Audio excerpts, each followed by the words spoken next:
আসসালামু আলাইকুম বন্ধুরা। এই টিউটোরিয়ালে আমরা রিসোর্স কন্ট্রোলারের আরো কিছু ফিচার্স দেখব। তো আমরা গত টিউটোরিয়ালে দেখেছিলাম রিসোর্স কন্ট্রোলার আমরা কিভাবে ক্রিয়েট করতে পারি বা একটি স্পেসিফিক মডেলের জন্য রিসোর্স কন্ট্রোলার আমরা কিভাবে ক্রিয়েট করতে পারি। রিসোর্স কন্ট্রোলার ক্রিয়েট করলে আমরা নরমাল একটা সিঙ্গেল অ্যাকশন কন্ট্রোলারের জন্য যে রাউটগুলো আমাদের ম্যানুয়ালি তৈরি করা রাখতেছিল, রাউট নেমিংগুলো অ্যান্ড ইউআরএলগুলো, সেগুলো রিসোর্স কন্ট্রোলার কিভাবে সেই ইউআরএলগুলো তৈরি করে অ্যান্ড তারা নেমিংগুলো কিভাবে করে সেগুলো কিন্তু আমরা পিএসপি আরটিসন রাউট লিস্ট কমান্ড থেকে দেখেছিলাম। তো এই টিউটোরিয়ালে আমরা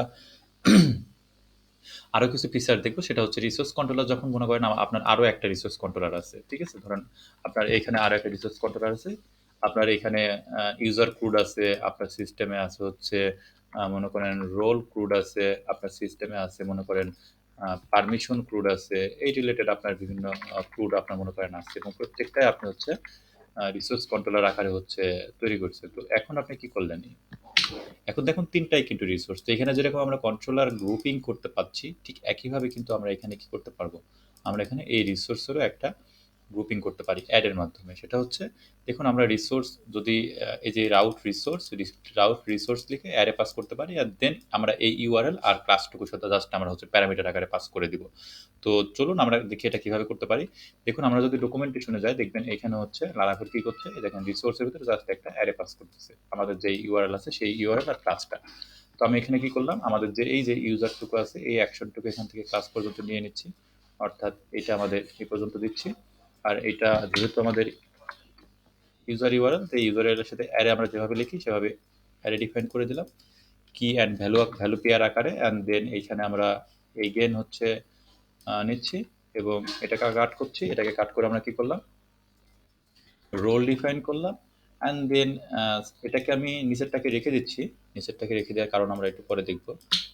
সাপোজ মনে করেন এটা রোল, এটা হচ্ছে ইউজার, অ্যান্ড দেন এটা হচ্ছে পারমিশন, এখানে আমি লিখতে হচ্ছে পারমিশন। ওকে, তো এখন দেখুন আমাদের মনে করেন অনেক রিসোর্স কন্ট্রোলার আছে, সবগুলোকে আপনারা কি করবেন, এভাবে অ্যারের ভিতরে নিয়ে নিলে আপনার একটা শর্ট সিনটেক্স কিন্তু হয়ে গেল, এবং এটা কিন্তু বেশি দূর পর্যন্ত দেখেন যাচ্ছে না। অনেক বেশি দূর পর্যন্ত গেলে কিন্তু আমাদের এইভাবে যেতে হয়, বা এখানে সিস্টেম থেকে ওয়ার্ড ড্র্যাপ করে কিন্তু দেখতে হয়। তো সেটা কিন্তু আমরা করা লাগতেছে, শর্ট ফরম্যাটে কিন্তু এটা হয়ে যাচ্ছে। তো এটা হচ্ছে রিসোর্স কন্ট্রোলারগুলোকে আপনি এইভাবে গ্রুপিং করতে পারেন। তারপরে দেখুন এই রিসোর্স কন্ট্রোলারগুলোকে আপনি কিন্তু নরমালি এর ভিতরে নিয়ে আপনি কিন্তু কন্ট্রোলার গ্রুপ বাদে আপনার যে অন্যান্য যে ইয়াগুলো আছে আপনার, সাপোজ অন্যান্য যে গ্রুপিং যেরকম নেমিং, নেমিং তো লাগতেছে না আমাদের রিসোর্স কন্ট্রোলার, কারণ আপনার এখান থেকে হয়ে যাচ্ছে।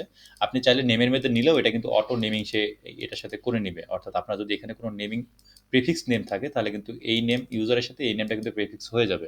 তো আপনি সেটাও করতে পারবেন। তারপরে কি করতে পারেন, এখানে মিডল লেয়ার গ্রুপিং করতে পারবেন রিসোর্স কন্ট্রোলারের সাথে। আপনার আরো অন্যান্য যে গ্রুপ আছে সব গ্রুপিংই আপনি কিন্তু করতে পারতেছেন, শুধুমাত্র কন্ট্রোলার গ্রুপিং ছাড়া। যেহেতু অলরেডি কন্ট্রোলার এখানে থেকে আমাদের কিন্তু মেথড নেম পাস করা লাগে, সেটা কিন্তু এখানে যদি আপনি কন্ট্রোলার গ্রুপিং করেন এখানে কিন্তু কিছুই পাস করা যাচ্ছে না, যে কারণে সেই অপশনটা কিন্তু এখানে কন্ট্রোলার গ্রুপিং এর ক্ষেত্রে আমরা রিসোর্সের ক্ষেত্রে পাবো না। উইদাউট এটা সব কিছুই আপনি পাবেন গ্রুপিং এর ক্ষেত্রে। তো এটা পাইলেন, দেন এখানে এসে দেখলেন আপনি চাচ্ছেন, দেখুন আমাদের ইউজার কন্ট্রোলারে সব কিছু ফিচার্স আছে। আপনি দেখলেন যে হয়তো আপনার শো মেথডটা আপনার লাগতেছে না, অর্থাৎ শো মেথড আপনার দরকার নাই। রিসোর্স কন্ট্রোলার সবই দরকার, বাট শো মেথডটা দরকার নেই। তখন আপনি এখানে জাস্ট খালি বলে দিবেন যে হচ্ছে এটা তৈরি হবে ঠিকই, জাস্ট এটা হচ্ছে অ্যাকসেপ্ট শো মেথড। ঠিক আছে? যদি আপনার একাধিক মেথড থাকে তখন আপনি কি করবেন? একাধিক মেথড থাকলে আপনি এখানে জাস্ট একটা অ্যারে পাস করবেন। অ্যারে পাস করে আপনি কি করবেন? সেই মেথডগুলোর নাম বলে দিবেন। ধরেন শো মেথড আপনার দরকার নাই, আপনার ডিলিট মেথড দরকার নাই। আপনি সেই মেথডগুলো বলে দিতে পারেন। এক্সেপ্ট আপনি মেথডগুলো ছাড়া আপনি এই পারমিশন কন্ট্রোলারটা রিসোর্সে কাজ করতে যাচ্ছেন। এখন আপনি এক্সেপ্ট বাদ দিয়ে আপনি অনলি ইউজ করতে পারেন। অনলি। অনলি মানে হচ্ছে লারাভেল এক্সপেক্ট করবে যে হচ্ছে পারমিশন কন্ট্রোলারে আপনি কি করতে চাচ্ছেন, অনলি শো আর ডিলিট মেথডে কাজ করতে চাচ্ছেন, বাকি মেথডে আপনি কাজ করবেন না। তখন সে অটোমেটিক্যালি সেই মেথডগুলো অ্যাভয়েড করবে, সেগুলো রাউটিংও আপনার তৈরি করবে না, কিছু তৈরি করবে না। ওকে, অর্থাৎ যেগুলো আমরা পিএসপি আর রাউট লিস্ট ইন্টারে মানে ওই কমান্ডে ইন্টারমিডিয়েট যে রাউটগুলো দেখলাম, তখন কিন্তু সে আর এই শো মানে ধরেন এখানে শো আর ডিলিটের জন্য শুধুমাত্র রাউট তৈরি করবে, আর বাকি যে মেথডগুলো আছে সেগুলোর জন্য কিন্তু সে রাউট তৈরি করবে না। তো এগুলো আপনি রিসোর্স কন্ট্রোলারের ক্ষেত্রে করতে পারেন।